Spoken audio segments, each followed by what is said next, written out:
तो साडे नाल डॉक्टर रमनीत सिंह बेदी ने। डॉक्टर साहब एक बार फिर तो तुहाडा स्वागत है। ते तमाम मसलियां ते चर्चा कर रहे सी। जुराबां दा तुसीं खास तौर ते जिक्र कीता सी, जिस तो चर्चा ते असीं ब्रेक लिया सी ते जुराबां ते ही आऊंगी। जुराबां दे नाल जुड़िया एक होर जो सवाल है वो कईयां दे जहन दे विच हुंदा है। सर्दियां दे विच लोक अमूमन की करदे ने कि रात नूं जदों नींद नहीं आउंदी तां ਉਹ ਪੈਰਾਂ ਦੇ ਵਿੱਚ जुराबां पा के ही सौ ਜਾਂਦੇ ਨੇ ਤੇ ਕਈ ਲੋਕ ਇਸ ਨੂੰ ਘਾਤਕ ਦੱਸਦੇ ਨੇ, ਉਹ ਸਹੀ ਨਹੀਂ ਦੱਸਦੇ। ਇਸ ਸੂਰਤ ਦੇ ਵਿੱਚ ਕੀ ਕਰਨਾ ਚਾਹੀਦਾ? ਦੇਖੋ, ਜਿਨ੍ਹਾਂ ਦੀ ਡਾਇਬਟੀਜ਼ ਕਰਕੇ ਜਾਂ ਹੋਰ ਕਿਸੇ ਕਾਰਨਾਂ ਵਸ਼ ਸਰਕੂਲੇਸ਼ਨ ਪੈਰਾਂ ਵਿੱਚ ਘੱਟ ਹੈਗੀ ਹੈ ਤਾਂ ਉਸ ਕਰਕੇ ਪੈਰ ਬਹੁਤ ਠੰਡੇ ਹੋ ਜਾਂਦੇ ਨੇ। ਉਹਨਾਂ ਵਿੱਚ ਜੁਰਾਬਾਂ ਪਾਉਣ 'ਚ ਕੋਈ ਹਰਜ ਨਹੀਂ ਹੈਗਾ, ਮਗਰ ਅਗਰ ਤੁਸੀਂ ਵੈਸੇ ਇੱਕ ਹੈਲਦੀ ਇਨਸਾਨ ਨੂੰ ਮੈਂ ਇਹ ਸਲਾਹ ਨਹੀਂ ਦਊਂਗਾ ਕਿ ਉਹ ਜੁਰਾਬਾਂ ਪਾ ਕੇ ਰਾਤ ਨੂੰ ਸੋਇਆ ਕਰੋ। ਜੀ ਤੇ ਡਾਕਟਰ ਸਾਹਿਬ, ਡਾਈਟ ਦੇ ਵਿੱਚ ਕਿੱਦਾਂ ਦਾ ਬਦਲਾਵ, ਕਿਉਂਕਿ ਗਰਮੀਆਂ ਦੇ ਮੌਸਮ ਤੋਂ ਸਰਦੀਆਂ ਦੇ ਮੌਸਮ ਦੇ ਵਿੱਚ ਆਈਦਾ ਤਾਂ ਕਈ ਅਜਿਹੀਆਂ ਚੀਜ਼ਾਂ ਹੁੰਦੀਆਂ ਨੇ ਜਿਨ੍ਹਾਂ ਤਾਂ ਉਹ ਗੁਰੇਜ਼ ਕੀਤਾ ਜਾਣਾ ਚਾਹੀਦਾ, ਕਈ ਅਜਿਹੀਆਂ ਚੀਜ਼ਾਂ ਹੁੰਦੀਆਂ ਨੇ ਜਿਨ੍ਹਾਂ ਨੂੰ ਆਪਣੀ ਡਾਈਟ ਦੇ ਵਿੱਚ ਸ਼ੁਮਾਰ ਕੀਤਾ ਜਾਣਾ ਚਾਹੀਦਾ। ਸੋ ਅਜਿਹੇ ਕਿਹੜੇ ਬਦਲਾਵ ਤੁਸੀਂ ਸੁਜੈਸਟ ਕਰੋਗੇ ਜੋ ਮੁੱਖ ਤੌਰ ਤੇ ਕਰ ਹੀ ਲੈਣੇ ਚਾਹੀਦੇ ਨੇ? ਦੇਖੋ, ਜਿੱਥੇ ਤੱਕ ਕੈਲਰੀ ਦਾ ਸੰਬੰਧ ਹੈਗਾ, ਕੈਲਰੀਜ਼ ਥੋੜੀ ਜੀਆਂ ਅਸੀਂ ਵਧਾ ਸਕਦੇ ਹੈ ਪਦਾਰਥਾਂ ਨਾਲ, ਭਾਵੇਂ ਉਹਦੇ ਚ ਅੰਨ ਹੋਏ ਜਾਂ ਦਾਲਾਂ ਹੋਣ ਜਾਂ ਐਗ ਹੋਏ ਜਾਂ ਸਬਜ਼ੀਆਂ ਹੋਣ। ਮਗਰ ਜਿੱਥੇ ਤੱਕ ਦੇਖਿਆ ਗਿਆ ਖਾਸ ਕਰਕੇ ਨਾਰਥ ਇੰਡੀਆ ਵਿੱਚ ਉਹ ਇਹਨਾਂ ਚੀਜ਼ਾਂ ਦੀ ਵਰਤੋਂ ਤੇ ਵਧਾਉਂਦੇ ਨਹੀਂ ਹੈ, ਮਗਰ ਤੇਲ ਦੀ ਵਰਤੋਂ ਵਧਾ ਦਿੰਦੇ ਨੇ, ਮੱਖਣ ਘਿਓ ਦੀ ਵਰਤੋਂ ਵਧਾ ਦਿੰਦੇ ਨੇ। ਉਹ ਨੁਕਸਾਨਦੇਹ ਹੈਗਾ। ਦੂਜੀ ਗੱਲ ਜਿਹੜੀ ਹੈਗੀ ਹੈ, ਇਹ ਤੜਕਾ ਲਗਾਉਣ ਦਾ ਰਿਵਾਜ ਤੇ ਜਿਹੜਾ ਸਾਲਟ ਜਾਂ ਨਮਕ ਹੈ ਉਸ ਨੂੰ ਜ਼ਿਆਦਾ ਅਹਿਮੀਅਤ ਦੇਣੀ, ਅਚਾਰ ਜਿਹੜੇ ਹੈ ਉਹਦਾ ਇਸਤੇਮਾਲ ਕਰਨਾ, ਇਹ ਸਾਰੀ ਚੀਜ਼ਾਂ ਹਾਨੀਕਾਰਕ ਨੇ। ਇਹਨਾਂ ਤੋਂ ਬਚਣਾ ਚਾਹੀਦਾ ਹੈ। ਨਮਕ ਜਿਹੜਾ ਹੈਗਾ ਔਰ ਤੇਲ ਜਿਹੜੇ ਇਹਦੀ ਵਰਤੋਂ ਹੈ ਬਹੁਤ ਹੀ ਸੀਮਿਤ ਹੋਣੀ ਚਾਹੀਦੀ ਹੈ। ਮਸਾਲੇ ਜਿਹੜੇ ਕਿ ਇਹਦੀ ਵਰਤੋਂ ਵੀ ਘੱਟ ਤੋਂ ਘੱਟ ਹੋਣੀ ਚਾਹੀਦੀ ਹੈ। ਹਾਂ, ਜਿਹੜੇ ਅੱਛਾ ਆਹਾਰ ਦੇ ਵਿੱਚ ਜਿਵੇਂ ਦੱਸਿਆ ਕਿ ਹਰੀ ਸਬਜ਼ੀਆਂ, ਸਾਡੇ ਕੋਲ ਦਾਲਾਂ ਬਹੁਤ ਸੋਹਣੀਆਂ ਨੇ, ਫਰੂਟਸ ਜਿਹੜੇ ਸਰਦੀਆਂ ਦੇ ਬਹੁਤ ਸੋਹਣੇ ਨੇ।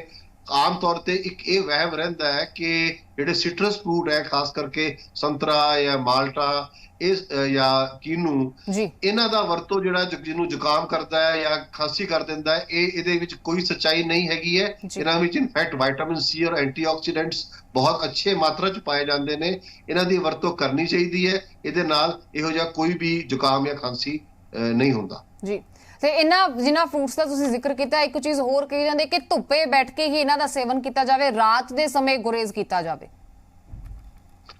ਦੇਖੋ, ਇਹ ਅਸੀਂ ਇਹ ਠੰਡ ਨੂੰ ਅਗੇਨ ਇਸ ਤਰ੍ਹਾਂ ਲੈਂਦੇ ਹਾਂ ਕਿ ਵੀ ਜਿਹੜਾ ਸਰਦੀ ਹੈਗੀ ਹੈ ਔਰ ਟੈਂਪਰੇਚਰ ਘਟ ਜਾਂਦਾ ਹੈ ਤੇ ਸਰੀਰ ਨੂੰ ਵੀ ਚੇਂਜਸ ਕਰਨੇ ਪੈਂਦੇ ਨੇ ਆਪਣੇ ਤਾਪਮਾਨ ਨੂੰ 98.4 ਡਿਗਰੀ ਤੇ ਰੱਖਣ ਵਾਸਤੇ। ਸੋ ਅਗਰ ਅਸੀਂ ਇਹ ਸਾਰੀ ਚੀਜ਼ਾਂ ਜਿਨ੍ਹਾਂ ਦੀ ਤਾਸੀਰ ਥੋੜੀ ਜਿਹੀ ਠੰਡੀ ਹੈ ਜਾਂ ਇਹ ਫਰੂਟਸ ਖੁਦ ਵੀ ਜਿਹੜੇ ਹੈਗੇ ਨੇ ਉਹ ਹੀਟ ਕਰਕੇ ਨਹੀਂ ਤੁਸੀਂ ਖਾ ਸਕਦੇ। ਸੋ ਅਗਰ ਉਹ ਸਰੀਰ ਦੇ ਅੰਦਰ ਤੁਸੀਂ ਇਸ ਤਰ੍ਹਾਂ ਹੀ ਲਓਗੇ, ਜਦੋਂ ਸਮਾਂ ਜਿਹੜਾ ਹੈਗਾ ਉਹ ਥੋੜਾ ਠੰਡਾ ਹੈਗਾ ਤਾਂ ਅੰਦਰ ਉਹ ਬੋਡੀ 'ਚ ਜਾ ਕੇ ਟੈਂਪਰੇਚਰ ਬੋਡੀ ਦਾ ਘੱਟ ਕਰ ਦੇਣਗੇ।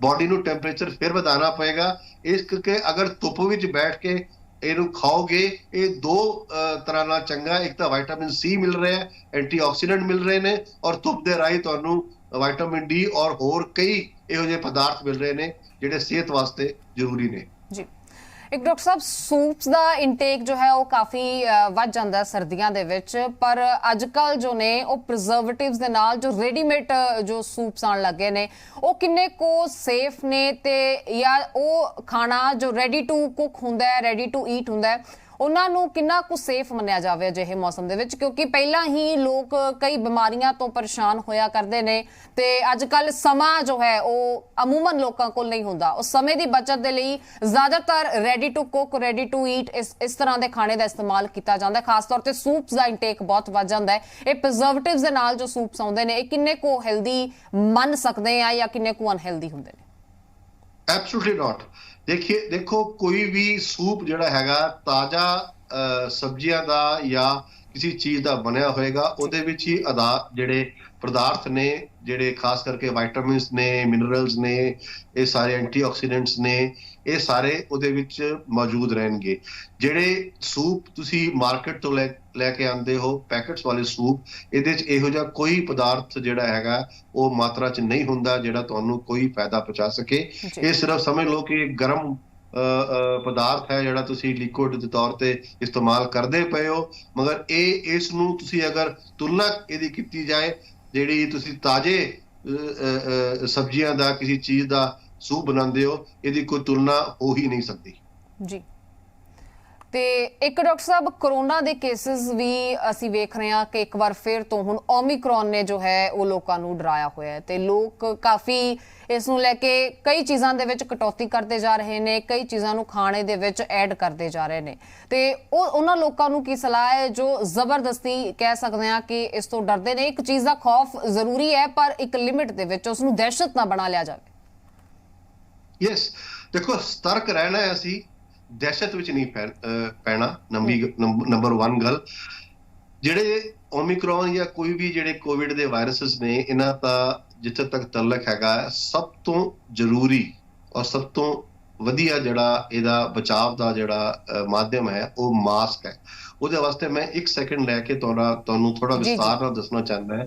ਮਾਸਕ ਦਾ ਜਿਹੜਾ ਪ੍ਰਯੋਗ ਹੈ, ਅਸੀਂ ਸਾਰੇ ਡਾਕਟਰਸ ਵੀ ਮੈਂ ਦੇਖਿਆ ਬੜੇ ਗਲਤ ਤਰੀਕੇ ਨਾਲ ਇਹਨੂੰ ਕਰਦੇ ਪਏ ਨੇ। ਮਾਸਕ ਬਹੁਤ ਟਾਈਟ ਹੋ ਕੇ ਮੂੰਹ ਤੇ ਔਰ ਨੱਕ ਦੇ ਉੱਤੇ ਬੰਨਿਆ ਜਾਣਾ ਚਾਹੀਦਾ ਹੈ, ਔਰ ਮਾਸਕ ਇੰਨਾ ਟਾਈਟ ਹੋਣਾ ਚਾਹੀਦਾ ਹੈ ਕਿ ਉਹ ਹਵਾ ਜਿਹੜੀ ਹੈਗੀ ਹੈ ਤੁਹਾਨੂੰ ਮਾਸਕ ਦੇ ਜ਼ਰੀਏ ਅੰਦਰ ਜਾਂ ਬਾਹਰ ਆਏ। ਅਗਰ ਅਸੀਂ ਮਾਸਕ ਨੂੰ ਢਿੱਲਾ ਰੱਖਦੇ ਹਾਂ, ਹਵਾ ਜਿਹੜੀ ਹੈਗੀ ਹੈ ਉਹ ਸਾਈਡਸ ਤੋਂ ਆਉਂਦੀ ਹੈ, ਮਾਸਕ ਦਾ ਕੋਈ ਇਹਦਾ ਮਤਲਬ ਹੈ ਅਸਰ ਹੀ ਨਹੀਂ ਹੋਏਗਾ।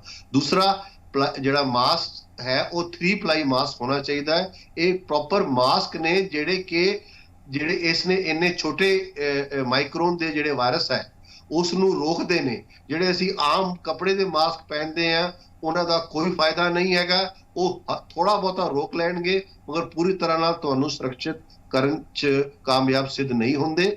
ਅਗਰ ਤੁਸੀਂ ਕੱਪੜੇ ਦਾ ਫੈਸ਼ਨ ਕਰਕੇ ਬਾਹਰ ਪਾਣਾ ਵੀ ਹੈ ਤੇ ਮੇਰੀ ਗੁਜ਼ਾਰਿਸ਼ ਹੈ ਕਿ ਅੰਦਰ 3 ਪਲਾਈ ਦਾ ਮਾਸਕ ਪਹਿਨੋ, ਟਾਈਟ ਮਾਸਕ ਪਹਿਨੋ, ਔਰ ਹਮੇਸ਼ਾ ਪਹਿਨੋ ਜਦੋਂ ਤੁਸੀਂ ਪਬਲਿਕ ਪਲੇਸਿਸ ਵਿੱਚ ਜਾ ਰਹੇ ਹੋ, ਲੋਕਾਂ ਵਿੱਚ ਜਾ ਰਹੇ ਹੋ। ਬੜੀ ਹੈਰਾਨਗੀ ਨਾਲ ਦੇਖਿਆ ਜਾ ਰਿਹਾ ਹੈ ਕਿ ਕਾਰਾਂ 'ਚ ਲੋਕੀ ਮਾਸਕ ਪਾ ਕੇ ਬੈਠੇ ਹੋਏ ਨੇ ਕਿਉਂਕਿ ਪੁਲਿਸ ਤੋਂ ਡਰ ਹੈ। ਜਦੋਂ ਉਹ ਅੰਦਰ ਪਾਰਟੀ 'ਚ ਕਿਸੇ ਵਿਆਹ 'ਚ ਜਾਂਦੇ ਨੇ, ਮਾਲ 'ਚ ਜਾਂਦੇ ਨੇ, ਉਸ ਵੇਲੇ ਸਾਰੇ ਮਾਸਕ ਉਤਾਰ ਦਿੰਦੇ ਨੇ। ਇਹ ਉਲਟਾ ਹੋਣਾ ਚਾਹੀਦਾ ਹੈ, ਮਗਰ ਇਹ ਇਨਸਾਨੀ ਫਿਤਰਤ ਹੈ। ਉਹ ਪਤਾ ਨਹੀਂ ਕਿਉਂ ਇਹ ਇਸ ਤਰ੍ਹਾਂ ਕਰ ਰਹੇ ਨੇ, ਆਪਣੀ ਤੇ ਆਪਣੇ ਆਸ-ਪਾਸ ਦੇ ਲੋਕਾਂ ਦੀ ਜ਼ਿੰਦਗੀ ਨਾਲ ਉਹ ਕਿਉਂ ਖੜਵਾਲ ਕਰ ਰਹੇ ਨੇ। ਮੇਰੀ ਪ੍ਰਾਰਥਨਾ ਹੈ ਤੁਹਾਡੇ ਮਾਧਿਅਮ ਤੋਂ ਕਿ ਮਾਸਕ ਨੂੰ ਠੀਕ ਤਰ੍ਹਾਂ ਪਹਿਨਣ ਔਰ ਵੈਕਸੀਨ ਦੀ ਦੋਨੋਂ ਡੋਜ਼ਸ ਪਲੀਜ਼ ਪੂਰੀ ਤਰ੍ਹਾਂ ਨਾਲ ਉਹਨੂੰ ਲਗਾਉਣ ਤਾਂ ਕਿ ਆਪ ਆਪਣੇ ਆਪ ਨੂੰ ਸੁਰੱਖਿਅਤ ਰੱਖੀਏ ਔਰ ਆਪਣੇ ਆਸ-ਪਾਸ ਤੁਹਾਡੇ ਆਪਣੇ ਆਪ ਹੀ ਸੁਰੱਖਿਅਤ ਹੋਣਗੇ।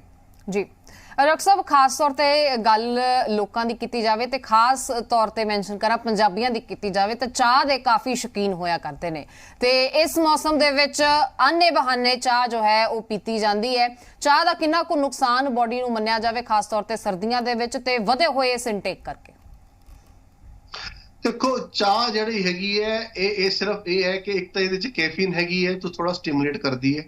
ਇਹ ਗਰਮ ਹੈਗੀ ਹੈ, ਇਸ ਕਰਕੇ ਥੋੜਾ ਜਿਹਾ ਗਰਮਾਇਸ਼ ਪੈਦਾ ਕਰਦੀ ਹੈ। ਇਹਦੇ 2 ਫਾਇਦੇ ਨੇ, ਮਗਰ ਅਗਰ ਇਸ ਨੂੰ ਜ਼ਰੂਰਤ ਤੋਂ ਜ਼ਿਆਦਾ ਇਸਤੇਮਾਲ ਕਰਾਂਗੇ ਤੇ ਇਹ ਅੰਦਰੋਂ ਖੁਸ਼ਕ ਕਰ ਦਿੰਦੀ ਹੈ ਔਰ ਇਹਦੇ ਨੁਕਸਾਨ ਜ਼ਿਆਦਾ ਸਾਹਮਣੇ ਆਉਣਗੇ ਔਰ ਇਹਦੇ ਫਾਇਦੇ ਘੱਟ ਹੋਣਗੇ। ਇਹ ਸਟ੍ਰੋਕ ਔਰ ਬਲੱਡ ਪ੍ਰੈਸ਼ਰ ਨੂੰ ਵਧਾਉਣ ਵਾਸਤੇ ਵੀ ਇਹ ਜ਼ਿੰਮੇਵਾਰ ਹੋ ਸਕਦੀ ਹੈ ਔਰ ਐਲਰਜੀ ਵੀ ਇਹ ਔਰ ਐਸਿਡਿਟੀ ਜਿਹੜੀ ਹੈ ਉਹ ਵੀ ਸਾਰਾ ਕੁਝ ਕਰਦੀ ਹੈ। ਸੋ ਚਾਹ ਦੀ ਵਰਤੋਂ ਅਗਰ ਕਰਨੀ ਹੈ 2 ਜਾਂ 3 ਕੱਪ, ਔਰ ਅੱਜ ਕੱਲ੍ਹ ਜਿਹੜੀਆਂ ਚਾਹ ਇਹੋ ਜਿਹੀਆਂ ਆ ਗਈਆਂ ਨੇ ਜਿਹੜੀਆਂ ਕਿ ਥੋੜਾ ਜਿਹਾ ਫਾਇਦਾ ਵੀ ਪਹੁੰਚਾਉਂਦੀਆਂ ਨੇ, ਜਿਹਦੇ 'ਚ ਐਂਟੀਆਕਸੀਡੈਂਟਸ ਵੀ ਨੇ, ਉਹਨਾਂ ਦਾ ਇਸਤੇਮਾਲ ਕੀਤਾ ਜਾਏ ਔਰ ਵੀਕ ਟੀ ਪੀਏ। ਅਸੀਂ ਜਿਹੜਾ ਕਾੜ ਕੇ ਬਹੁਤ ਜ਼ਿਆਦਾ ਜਿਹੜੇ ਨਾਰਥ ਵਿੱਚ ਅਸੀਂ ਚਾਹ ਪੀਂਦੇ ਹਾਂ, ਉਹ ਕਾੜਨ ਕਰਕੇ ਜਿਹੜੇ ਇਹਦੇ ਚੰਗੇ ਜਿਹੜੇ ਚਾਹ ਦੇ ਚੀਜ਼ਾਂ ਨੇ ਉਹ ਸਾਰੀਆਂ ਬਰਬਾਦ ਹੋ ਜਾਂਦੀਆਂ ਔਰ ਸਿਰਫ ਇੱਕ ਟੈਨਿਕ ਐਸਿਡ ਬਣ ਕੇ ਇਹ ਚਾਹ ਦੇ ਸਿਰਫ ਬੁਰੇ ਅਸਰ ਹੀ ਸਾਨੂੰ ਮਿਲਦੇ ਨੇ। ਚੰਗੀ ਜਿਹੜੇ ਅਸਰ ਨੇ ਉਹ ਇਹਦੇ ਖਰਾਬ ਅਸੀਂ ਆਲਰੇਡੀ ਇਹ ਕਾੜ ਕੇ ਚਾਹ ਨੂੰ ਕਰ ਦਿੰਦੇ। ਜੀ ਤੇ ਡਾਕਟਰ ਸਾਹਿਬ ਇਸ ਮੌਸਮ ਦੇ ਵਿੱਚ ਸਰਦੀ ਜ਼ੁਕਾਮ ਦਾ ਅਸੀਂ ਜ਼ਿਕਰ ਪਹਿਲਾਂ ਵੀ ਕੀਤਾ ਸੀ, ਪਰ ਕਈ ਵਾਰ ਇੰਜ ਹੁੰਦਾ ਹੈ ਕਿ 1-2 ਮਹੀਨੇ ਦੇ ਵਿੱਚ ਹੀ 3-4 ਵਾਰ ਤੁਹਾਨੂੰ ਸਵੇਅਰ ਕੋਲਡ ਜਾਂ ਸਵੇਅਰ ਕਫ ਦੇ ਨਾਲ ਜੂਝਣਾ ਪੈਂਦਾ ਹੈ। ਅਜਿਹੇ ਦੇ ਵਿੱਚ ਕੋਈ ਸੀਰੀਅਸ ਇਸ ਦੇ ਨਾਲ ਕੋਈ ਦਿੱਕਤ ਹੋ ਸਕਦੀ ਹੈ, ਡਾਕਟਰ ਨੂੰ ਕੰਸਲਟ ਕਰਨਾ ਚਾਹੀਦਾ ਹੈ? ਯੈਸ, ਦੇਖੋ ਇਸ ਤਰ੍ਹਾਂ ਹੈਗਾ ਕਿ ਸਿਹਤ ਦੇ ਵਿੱਚ ਅਸੀਂ ਆਪਣੇ ਆਪ ਨੂੰ, ਆਪਣੇ ਸਰੀਰ ਨੂੰ ਇੰਨਾ ਜ਼ਿਆਦਾ ਨਿਗਲੈਕਟ ਕਰਦੇ ਹਾਂ। ਇਹ ਪਤਾ ਨਹੀਂ ਕੀ ਕਾਰਨ ਹੈਗਾ। ਅਸੀਂ ਆਪਣੇ ਕਾਰ ਦੀ ਸਰਵਿਸ ਪੂਰੇ ਟਾਈਮ ਸਿਰ ਕਰਾਉਂਦੇ ਹਾਂ, ਆਪਣੇ ਕੋਈ ਹੋਰ ਬਾਕੀ ਚੀਜ਼ਾਂ ਜਿਹੜੀਆਂ ਹੈਗੀਆਂ ਉਹਨਾਂ ਨੂੰ ਅਸੀਂ ਥੋੜਾ ਜਿਹਾ ਖਰਾਬ ਹੋਣ ਤੇ ਵੀ ਅਸੀਂ ਲੈ ਕੇ ਜਾਂਦੇ ਇੰਜੀਨੀਅਰ ਕੋਲ ਜਾਂ ਵਰਕਸ਼ਾਪ ਦੇ ਉੱਤੇ। ਤੇ ਆਪਣਾ ਸਰੀਰ ਹੈਗਾ ਹੈ, ਜਦ ਤੱਕ ਉਹ ਤੁਹਾਡਾ ਸਵਸਥ ਨਹੀਂ ਰਹੇਗਾ ਤੇ ਨਾ ਤੇ ਕਾਰ ਦਾ ਕੋਈ ਫਾਇਦਾ ਤੇ ਨਾ ਏਸੀ ਦਾ ਕੋਈ ਫਾਇਦਾ, ਨਾ ਟੀਵੀ ਦਾ ਫਾਇਦਾ। ਸੋ ਮੇਰੀ ਇਹ ਪ੍ਰਾਰਥਨਾ ਹੈ ਕਿ ਅਗਰ ਥੋੜੀ ਜਿਹੀ ਕੋਈ ਪ੍ਰੋਬਲਮ ਹੁੰਦੀ ਹੈ ਤੇ ਪਲੀਜ਼ ਡਾਕਟਰ ਕੋਲ ਜਾਓ, ਸਲਾਹ ਲਓ। ਦੂਜੀ ਗੱਲ ਇਹ, ਜਿਵੇਂ ਕਾਰ ਦੀ ਸਰਵਿਸ ਕਰਾਉਂਦੇ ਹੋ, ਸਾਲ ਜਾਂ 6 ਮਹੀਨੇ ਪਿੱਛੋਂ ਡਿਪੈਂਡਿੰਗ ਕਿ ਤੁਹਾਡੀ ਸਿਹਤ ਜਾਂ ਤੁਹਾਡੀ ਉਮਰ ਕੀ ਹੈ, ਇੱਕ ਵਾਰ ਇੱਕ ਪ੍ਰੋਪਰ ਚੈੱਕਅਪ ਕਰਾ ਲਓ ਤਾਂ ਕਿ ਤੁਹਾਡਾ ਬਲੱਡ ਪ੍ਰੈਸ਼ਰ, ਤੁਹਾਡੀ ਡਾਇਬਟੀਜ਼, ਤੁਹਾਡਾ ਲਿਵਰ, ਤੁਹਾਡੀ ਕਿਡਨੀ, ਇਹ ਜਿਹੜੇ ਮੇਨ ਆਰਗਨਸ ਨੇ ਉਹ ਪਤਾ ਚੱਲ ਜਾਏ ਕਿ ਤੁਹਾਡੇ ਜਿਹੜੇ ਠੀਕ ਨੇ। ਜੇ ਉਹਨਾਂ ਵਿੱਚ ਕੋਈ ਥੋੜੀ ਬਹੁਤ ਤੁਹਾਨੂੰ ਲੱਗਦੀ ਹੈ ਕਿ ਕਮੀ ਹੈ ਤੇ ਡਾਕਟਰ ਦੀ ਸਲਾਹ ਦੇ ਨਾਲ ਉਸ ਨੂੰ ਇੱਕ ਸਾਇੰਟੀਫਿਕ ਤਰੀਕੇ ਨਾਲ ਉਹਦਾ ਇਲਾਜ ਕਰੋ ਤਾਂ ਕਿ ਤੁਹਾਡੀ ਸਿਹਤ ਜਿਹੜੀ ਹੈਗੀ ਹੈ ਉਹ ਠੀਕ ਰਹੇ। ਜੀ, ਮੈਨੂੰ ਲੱਗਦਾ ਹੈ ਕਿ ਆਪਾਂ ਹੌਲੀ-ਹੌਲੀ ਕਰਕੇ ਹਰ ਹਿੱਸਾ ਕਿਤੇ ਨਾ ਕਿਤੇ ਟੱਚ ਜ਼ਰੂਰ ਕੀਤਾ ਹੈ। ਅੱਖਾਂ ਦਾ ਇੱਕ ਜੋ ਸਵਾਲ ਸੀ ਕਾਫੀ ਅਹਿਮ, ਅੱਖਾਂ ਦੇ ਵਿੱਚ ਕਈ ਲੋਕ ਐਲਰਜੀ ਮਹਿਸੂਸ ਕਰਦੇ ਨੇ, ਕੁਝ ਚੁਭਨ ਮਹਿਸੂਸ ਕਰਦੇ ਨੇ, ਰੈਡਨੈਸ ਦੀ ਸ਼ਿਕਾਇਤ ਕਾਫੀ ਲੋਕਾਂ ਨੂੰ ਆਉਂਦੀ ਹੈ ਤੇ ਪਲਕਾਂ ਦੇ ਆਲੇ-ਦੁਆਲੇ ਜੋ ਡਰਾਈਨੈਸ ਹੁੰਦੀ ਹੈ, ਕਈ ਵਾਰ ਉਹ ਚਿੱਟਾ ਰੇਸ਼ਾ ਜੋ ਹੈ ਉਹ ਜੰਮ ਜਾਂਦਾ ਹੈ। ਉਹ तमाम ਦਿੱਕਤਾਂ ਤੋਂ ਨਿਜਾਤ ਪਾਉਣ ਦੇ ਲਈ ਅੱਖਾਂ ਲਈ ਕੀ ਹੋਮ ਰੈਮੇਡੀ ਹੋ ਸਕਦੀ ਹੈ? ਦੇਖੋ, ਅਗੇਨ ਹਾਈਡਰੇਸ਼ਨ ਬਹੁਤ ਵੱਡਾ ਰੋਲ ਤੈਅ ਕਰੇਗੀ। ਦੂਸਰਾ ਇਹ ਹੈ ਕਿ ਚੰਗਾ ਆਹਾਰ ਜਿਹਦੇ ਵਿੱਚ ਵਿਟਾਮਿਨ ਏ ਦਾ ਰੋਲ ਬਹੁਤ ਜ਼ਿਆਦਾ ਹੈਗਾ ਆਈਜ਼ ਵਾਸਤੇ ਖਾਸ ਕਰਕੇ। ਸੋ ਜਿਹੜੇ ਵੀ ਪਦਾਰਥ ਨੇ, ਫਰੂਟਸ ਨੇ ਜਿਨ੍ਹਾਂ ਵਿੱਚ, ਸਬਜ਼ੀਆਂ ਨੇ ਜਿਨ੍ਹਾਂ ਵਿੱਚ ਵਿਟਾਮਿਨ ਏ ਹੈ, ਜਿਵੇਂ ਕਲਰਫੁਲ ਜਿਹੜੀਆਂ ਵੈਜੀਟੇਬਲਸ ਨੇ ਜਿਹਦੇ ਵਿੱਚ ਅਨਾਰ ਆ ਜਾਂਦਾ ਹੈ, ਔਰ ਤੁਹਾਡੀਆਂ ਜਿਹੜੀਆਂ ਰੈਡ ਪੈਪਰਸ ਨੇ, ਪੀਲੀ ਵਾਲੀ ਮਿਰਚ ਹੈ, ਇਸ ਤਰ੍ਹਾਂ ਚਿਕੰਦਰ ਹੈਗਾ, ਇਹ ਪਾਲਕ ਹੈਗਾ, ਜਿਹੜੇ ਰੰਗਦਾਰ ਜਿਹੜੀ ਚੀਜ਼ਾਂ ਹੈਗੀਆਂ ਇਹਨਾਂ ਦਾ ਸੇਵਨ ਕਰਨ ਨਾਲ ਤੁਹਾਡੀ ਅੱਖਾਂ ਜਿਹੜੀਆਂ ਹੈਗੀਆਂ ਉਹ ਤੰਦਰੁਸਤ ਰਹਿਣਗੀਆਂ। ਔਰ ਇਹਦੇ ਨਾਲ ਅਗਰ ਤੁਹਾਨੂੰ ਲੱਗਦਾ ਕਿ ਫਿਰ ਵੀ ਤੁਹਾਡੇ ਅੱਖਾਂ 'ਚ ਪ੍ਰੋਬਲਮ ਹੈਗੀ ਹੈ ਤੇ ਇਸ ਨੂੰ ਥੋੜੀ ਹੌਟ ਫਾਰਮੈਂਟੇਸ਼ਨ ਕਰ ਲਓ। ਜ਼ਿਆਦਾ ਤੇਜ਼ ਸੂਰਜ ਵਿੱਚ ਨਾ ਜਾਓ ਤਾਂ ਕਿ ਇੱਕ ਅੱਖਾਂ 'ਚ ਤੇਜ਼ ਰੋਸ਼ਨੀ ਜਿਹੜੀ ਹੈਗੀ ਹੈ ਉਹਨੂੰ ਖਰਾਬ ਨਾ ਕਰ ਸਕੇ। ਔਰ ਪ੍ਰੋਪਰ ਸਲੀਪ, ਇਹ ਬਹੁਤ ਇੰਪੋਰਟੈਂਟ ਹੈ ਅੱਖਾਂ ਵਾਸਤੇ ਵੀ ਤੇ ਸਾਰੇ ਤੰਦਰੁਸਤੀ ਵਾਸਤੇ। 8 ਘੰਟੇ ਦੀ ਨੀਂਦ ਜਿਹੜੀ ਹੈਗੀ ਹੈ ਉਹ ਪ੍ਰੋਪਰ ਹੋਣੀ ਚਾਹੀਦੀ ਹੈ। ਨੀਂਦ ਦਾ ਮਹੱਤਵ ਉਨਾ ਹੀ ਹੋ ਗਿਆ ਜਿੰਨਾ ਕਿ ਅੱਜਕੱਲ ਆਹਾਰ ਦਾ ਹੋ ਗਿਆ ਔਰ ਐਕਸਰਸਾਈਜ਼ ਦਾ ਹੋ ਗਿਆ। ਬਹੁਤ ਸ਼ੁਕਰੀਆ। ਸੋ ਸਨ ਡਾਕਟਰ ਅਮਨੀਕ ਬੇਦੀ। ਡਾਕਟਰ ਸਾਹਿਬ ਬਹੁਤ ਸ਼ੁਕਰੀਆ, तमाम ਪਹਿਲੂਆਂ ਤੇ ਤੁਹਾਡੇ ਨਾਲ ਗੱਲ ਕੀਤੀ, ਹਰ ਮਸਲੇ ਤੇ ਤੁਸੀਂ ਚਾਨਣਾ ਪਾਇਆ। ਸੋ ਵਿੰਟਰ ਹੈਲਥ ਕੇਅਰ ਜ਼ਾਹਿਰ ਤੌਰ ਤੇ ਬਹੁਤ ਜ਼ਰੂਰੀ ਹੈ ਬਦਲਦੇ ਇਸ ਮੌਸਮ ਦੇ ਵਿੱਚ ਤੇ ਮੌਜੂਦਾ ਇਸ ਦੌਰ ਦੇ ਵਿੱਚ ਜਦੋਂ ਬਿਮਾਰੀਆਂ ਨੇ ਅਮੂਮਨ ਹਰ ਘਰ ਦੇ ਵਿੱਚ ਡੇਰਾ ਲਾਇਆ ਹੋਇਆ, ਜਿਹੇ ਦੇ ਵਿੱਚ ਕੋਸ਼ਿਸ਼ ਕਰੀਏ ਕਿ ਹੋਮ ਰੈਮੇਡੀਜ਼ ਦਾ ਵੱਧ ਤੋਂ ਵੱਧ ਇਸਤੇਮਾਲ ਕਰੀਏ ਤਾਂ ਜੋ ਦਵਾਈਆਂ ਤੋਂ, ਹਸਪਤਾਲਾਂ ਤੋਂ ਬਚਣਾ ਪਏ। ਇਸ ਚਰਚਾ ਦੇ ਵਿੱਚ ਜੇ ਤੁਹਾਨੂੰ ਕੁਝ ਪਸੰਦ ਆਇਆ ਹੋਵੇ ਤਾਂ ਜ਼ਰੂਰ ਕਮੈਂਟ ਕਰਕੇ ਸਾਡੇ ਸੋਸ਼ਲ ਮੀਡੀਆ ਰਾਹੀਂ ਸਾਨੂੰ ਜ਼ਰੂਰ ਦੱਸਣਾ ਤੇ ਇਸੇ ਤਰ੍ਹਾਂ ਦੀਆਂ ਚਰਚਾਵਾਂ ਅੱਗੇ ਵੀ ਜ਼ੀ ਮੀਡੀਆ ਲੈ ਕੇ ਹਾਜ਼ਰ ਹੁੰਦਾ ਰਹੇਗਾ।